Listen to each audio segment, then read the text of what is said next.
कि जीव कर्म से पैदा होता है, कर्म से मरता है, कर्म से पाता है और कर्म से खोता है। मैं ना काहुए मारू भैया, ना काहुए बचाऊं, मेरी आंखों के सामने जो आ जाता है मैं उसे तार देता हूं, जो नहीं आ पाता राधे राधे। हम लोग इतना चिंतन नहीं कर पाते। कंस ने भय से इतना कृष्ण का चिंतन किया कि इतना चिंतन किया कि बड़े बड़े मुनि ऋषि जिस काम को नहीं कर पाते वो कंस के सामने हुआ। भगवान नारायण स्वयं कहते हैं, अरे कंस, तूने मेरा इतना चिंतन किया कि तू बड़ा भाग्यशाली है कि मरने पर मैं तेरे सामने हूं। क्योंकि रामचरितमानस कहती है सज्जनों कि बार बार मुनि जतन करही,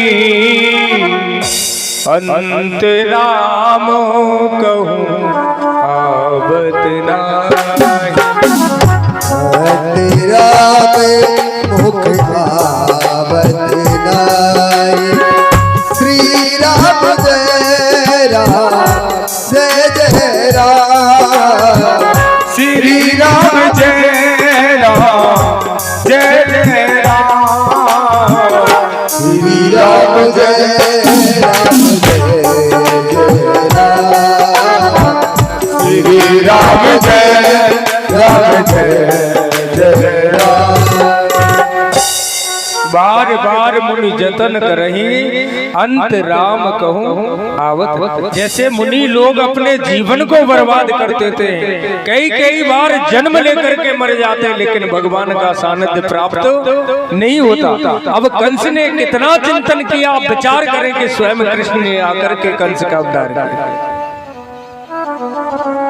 ये चिंतन का फर्क है सज्जनों। चाहे उस परमात्मा का चिंतन भय से करें, क्रोध से करें, या शत्रुता से करें, या प्रेम से करें, चिंतन तो सन्मार्ग की ओर ले जाने वाला होता है।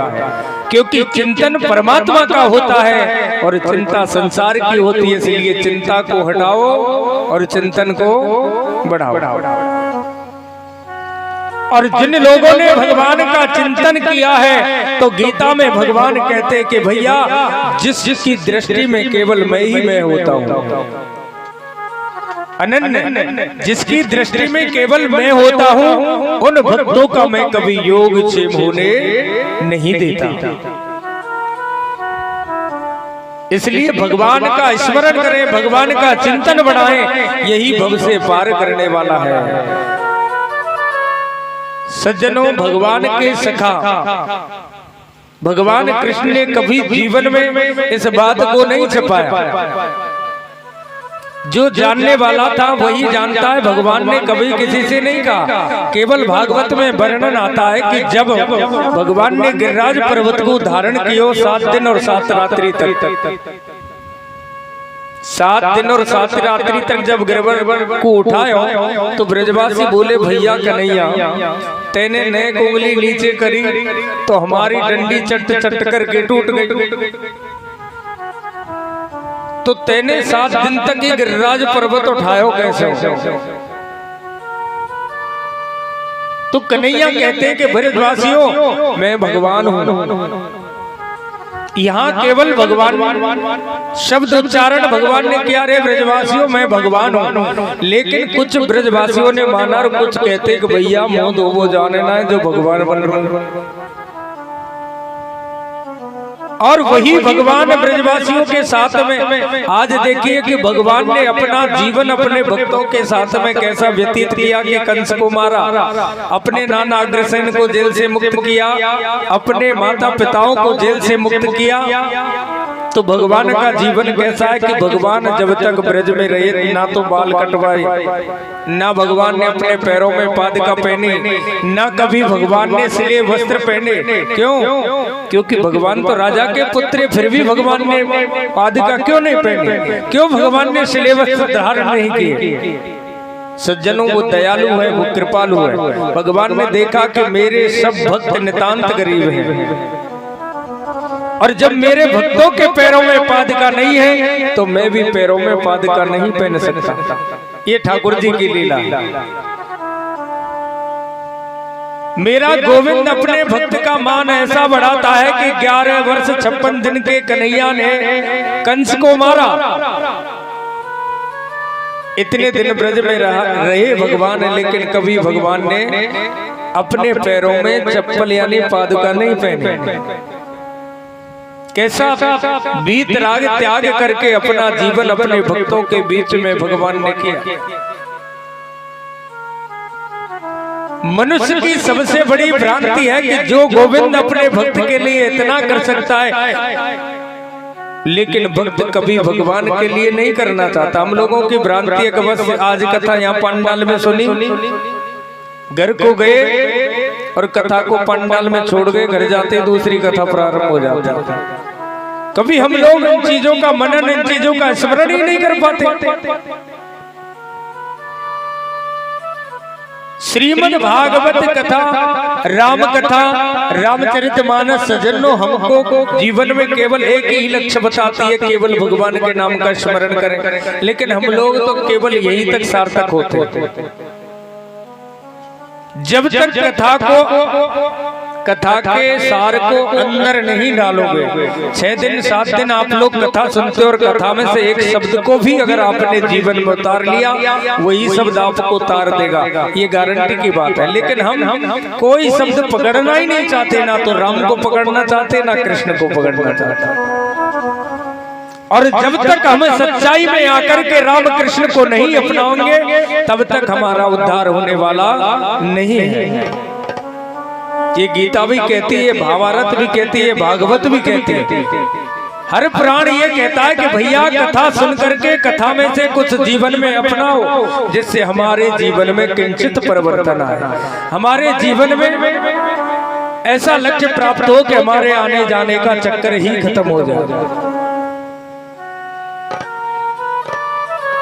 हम लोग भ्रांति कर बैठते हैं। देखो सज्जनों,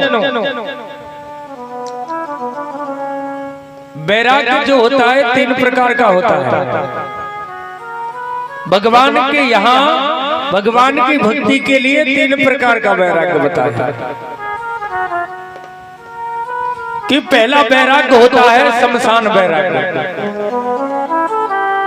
कि आदमी जब दुनिया से चला जाता है, उस व्यक्ति को शमशान में लेकर के हम लोग जाते हैं, तो वहां जाकर के शमशान में गीता प्रारंभ हो जाती है। बहुत भला आदमी था भैया, दुनिया से चला गया और एक दिन हमको भी जाना है। ये बात सोचते हैं ना साहब, वहां जाकर के हर आदमी शमशान में जाकर के शमशान में गीता का पाठ करता है, और अंतिम व्यक्ति यही सोचता है कि एक दिन इस जगह पर हमको भी आना है। और उसका दहा संस्कार करके हम लोग नहा करके घर में घुसते, शमशान की गीता शमशान में धरी रह जाता है। कोई उस गीता पर फिर अमल नहीं कर पाता। नहाने के बाद में शमशान की गीता शमशान में रखी रह जाती है। और एक होता है मरकट वैराग्य। मरकट वैराग्य जानते हो? मरकट वैराग्य ऐसा होता है कि कोई बाप के 4 संतान हो, घर की बहू अगर लड़ मरे ससुर साहब से, तो कंडिया तैयार की, ससुर साहब कहेंगे कि रखो आपकी धर्मशाला में, तो चला वृंदावन। अब कंडिया को सजा लिया और वृंदावन की तरफ चल दिए। एक दिन हो गया, दूसरे दिन विचार आने लगे कहीं ऐसा ना हो कि वहां पूरे खेत का सत्यानाश हो गया हो। बच्चों ने न जाने कितने कितने काम गड़बड़ किए होंगे। जैसे बंदर जो होता है ना, मरकट माने बंदर होता है। मरकट इस डाल से उस डाल पर, उस डाल से इस डाल पर 2-3 दिन वृंदावन में घूमे। घर की याद आ गई कि पतो ना है भाऊ सब काम में खराब कर दे, तो लेकंडिया फिर घर आ गई। ये हो गया मरकट वैराग्य। और एक होता है सज्जनों सच्चा वैराग्य। सच्चा वैराग्य उसको कहते हैं कि जीवन में सच्चा वैराग्य कबीरदास ने किया। जीवन में सच्चा वैराग्य रैदास ने किया। जीवन में सच्चा वैराग्य संत पीपा ने किया। जीवन में सच्चा वैराग्य नामदेव ने किया। इसलिए जीवन में सच्चा वैराग्य धारण करें, जैसे मीरा ने सर्वस्व छोड़ दिया। प्यार से बोली राधे राधे। मीरा अगर गाना भी गुनगुनाती और कोई मीरा से अगर कह देता अरे मीरा इसको सुर में गा, बोले महाराज मैं सुर नहीं जानती, मैं राग वगैरह को नहीं जानती, मैं तो केवल अनुराग से ठाकुर जी को याद करती। तो जीवन में सच्चा वैराग्य धारण करें, अगर राम का नाम लेना है, घर बैठ करके मंदिर में परिक्रमा में कहीं भी लेना है तो उसको अंदर से लेना है। अब मैंने तुमको प्रथम दिन बताया था ना अभ्यास करने का तरीका, वो किसी ने किया कि नहीं किया? बस यही बात तो है, आप कथा पंडाल में सुनते हो लेकिन घर जाकर के आप कुछ कर नहीं पाते। अब कथा कहने वाले का भी कसूर नहीं है। मैंने आपको प्रथम दिन ही कथा में बताया कि भगवान के सानिध्य में जाने के लिए पहले भगवान के प्रति विश्वास बनाना पड़ेगा, कि जब तक तुम विश्वास नहीं बनाओगे तब तक भक्ति सार्थक नहीं हो सकती। मंदिर में तुम जाओ तो ये देखो मूर्ति मत कहो, मंदिर में जो मूर्ति होती है उनसे मूर्ति मत कहो, ये साक्षात भगवान है, ऐसा विश्वास है। अब विश्वास ही नहीं करोगे तो ऊपर से तो काम चलने वाला नहीं है। बंगाली लोग कहते अति भक्ति चौरेर लक्षणा, अगर भक्ति में कोई आदमी दिखावा करे, ढोंग करे, तो वो भगवान को अच्छा नहीं लगता। ये गड़बड़ी भगवान को पसंद नहीं आती। इसलिए भगवान के दरबार में जाने से पहले खुद को निर्मल बनाना पड़ेगा, मन को शुद्ध करना पड़ेगा। तो आज जाकर के घर में पुनः भगवान के नाम के स्मरण का अभ्यास करोगे कि नहीं करोगे? उस दिन भी आप पंडाल में कह के गए थे हम महाराज करेंगे, लेकिन आज 6 दिन बाद जब पूछा है तो किसी ने भी इस बात का स्मरण नहीं किया। देखो हमारी जो पद्धति है, अगर राम का नाम आप लोगे तो आपके काम आएगा। और देखो जीवन में जिसने भगवान के प्रति भगवान की भक्ति का कर्म किया है तो वो भक्ति आपको मिलेगी। अब नहीं तो पीछे मिलेगी, पीछे नहीं तो आगे मिलेगी जरूर, ये बात पक्की है। एक कहानी सुनी होगी ना आपने, राजेश्वरानंद जी अपने उसमें सुना रहे थे एक दिन कि एक बार एक पंडित जी जा रहे थे रास्ते से, और पंडित जी जब रास्ते से जा रहे थे तो पंडित जी को रास्ते में मिला एक शमशान घाट। और सज्जनों उस शमशान घाट में पंडित जी को एक इंसान की खोपड़ी दिखी। उस खोपड़ी को जब पंडित जी ने देखा तो उस खोपड़ी पे लिखा हुआ था अभी कुछ और बाकी है। पंडित जी ने देखा कि इसका जन्म हो गया, इसका मरण हो गया, लेकिन अभी बाकी क्या है? तो पंडित जी ने उस मनुष्य की खोपड़ी को लिया और अपने झोले में रख दिया, घर ला करके झोला टांग दिया और पंडितानी से कह दिया पंडितानी सब चीज को देख लेना लेकिन इस झोले के हाथ मत लगाना। अब तुम बताओ अपने घर की स्त्री से कोई व्यक्ति कहे कि सब चीज देखियो पहले थैला मत देखियो, तो वो स्त्री जब तक नहीं मानेगी जब तक थैला ना देख ले। पंडितानी सोचने लगी कि या थैला में ऐसा कहा है कि जो मुंह से मना करी। अब पंडितानी को पेट ऐसा फूल हो कि कब पंडित जी बाहर जा और कब मैं थैला पटक कर।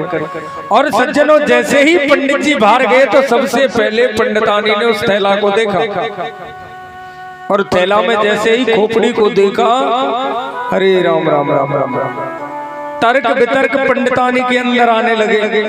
बोले तभी तो मना करी या थैला की, जहाँ में मेरे सौत की खोपड़ी रखी है ना।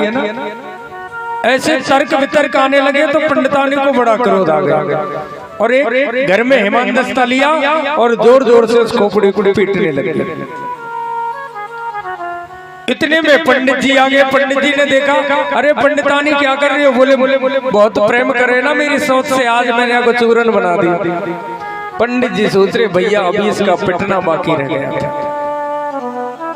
तो अगर कर्म करोगे जैसे बाबा भीष्म ने, चाहे कर्म अच्छा करे चाहे कर्म बुरा करे उसका फल तुम्हें जरूर मिलेगा, इस जन्म में नहीं तो अगले जन्म में मिलेगा। बाबा भीष्म को ऐसा दंड मिला, आप लोगों को पता है कि ऐसा कोई शरीर का अंग नहीं रहा कि जहां बाबा के शरीर में बाण ना हो। तो बाबा ने केशव से पूछा कि महाराज मुझे 99 जन्मों तक की याद है कि मैंने ऐसा कोई पाप कर्म नहीं किया, फिर भी मुझे इतनी बड़ी सजा क्यों मिली? तो कन्हैया ने बताया बाबा 101 जन्म के बाद याद करो, और जब याद किया देखा मैंने एक गलत काम किया। तो प्यारे कर्म चाहे अच्छा करें या बुरा करें, अब ये काम तो अपना है। आम का पेड़ बोगे तो आम खाओगे, बबूल का बोगे तो कांटे मिलेंगे। बात सत्य है ना साहब? इसलिए जीवन में ऐसा कर्म करो, अपने जीवन में रामकृष्ण को अपनाओ, ये दुनिया का सार है। क्योंकि भारत देश ऐसा हो चुका है इस समय, हमारे सनातन धर्म की पद्धति को मिटाने पर तुले हैं लोग। तो प्यारे मिटाने वाले बहुत हैं, लेकिन मैं तुम सबसे आग्रह करता हूं कि हमारे धर्म को बचाने में सब लोग सहायता करें, हमारे राम को बचाएं, हमारे कृष्ण को बचाएं। ये जीवन का सार है। एक बार सभी को भगवान के नाम का जयकारा लगाना। बोलिए राम कृष्ण देव की। तो सभी जीवन में हाय हेलो को छोड़ो, फोन भी अगर आए ना तो हेलो को कहना छोड़ दो, राधे राधे बोलना चालू कर दो। जीवन में आज से लक्ष्य बना लेना, अगर फोन भी आए तो ऐसा अभ्यास करो कि फोन उठाने से पहले राधे राधे बोले, फोन उठाने से पहले जय श्री कृष्ण बोले, तो दुनिया वाले भी जान जाएं कि हाँ कोई राम और कृष्ण है। राधा नाम की लगाई फुलझड़ी की, पत्ता पत्ता श्याम बोलता।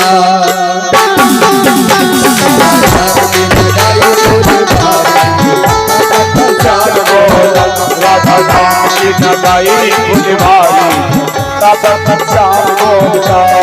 पत्ता पत्ता श्याम बोलता, पत्ता पत्ता श्याम बोलता, पत्ता पत्ता श्याम बोलता, पत्ता पत्ता श्याम बोलता। राधा नाम की, ओ राधा नाम की जय हो, राधा नाम की लगाई फुलझड़ी, पत्ता श्याम बोलता। राधा नाम की लगाई फुलझड़ी, पत्ता पत्ता श्याम बोलता।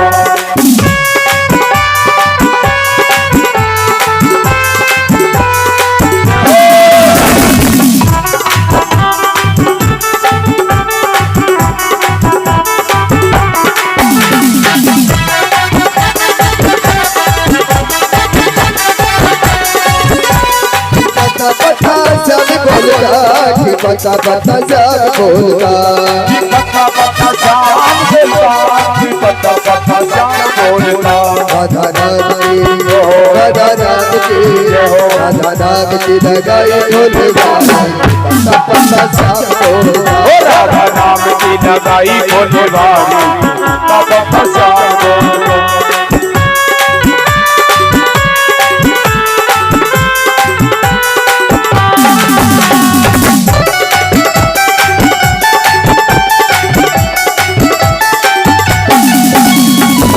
राधा नाम की ऐसी शक्ति,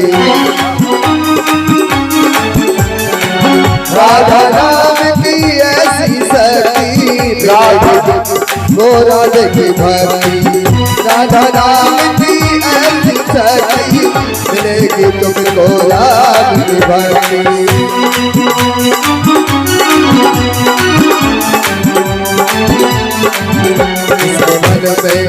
जिसने मन में, उसने मन में ये ज्योति जलाई, पत्ता पत्ता श्याम बोलता। राधा नाम की, ओ राधा नाम की, ओ राधा नाम की लगाई पत्ता पत्ता श्याम बोलता। राधा नाम की, राधा नाम की, राधा नाम की लगाई फुलझड़ी, पत्ता पत्ता श्याम बोलता। राधा नाम की लगाई फुलझड़ी, पत्ता पत्ता श्याम बोलता। पत्ता पत्ता श्याम बोलता, पत्ता पत्ता श्याम बोलता, पत्ता पत्ता श्याम बोलता। पत्ता पत्ता श्याम बोलता, पत्ता पत्ता श्याम बोलता।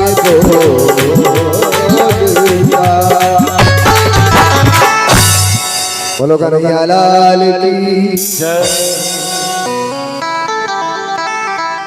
जीवन में राम को अपनाएं, कृष्ण को अपनाएं, यही जीवन का सार है। सज्जनों,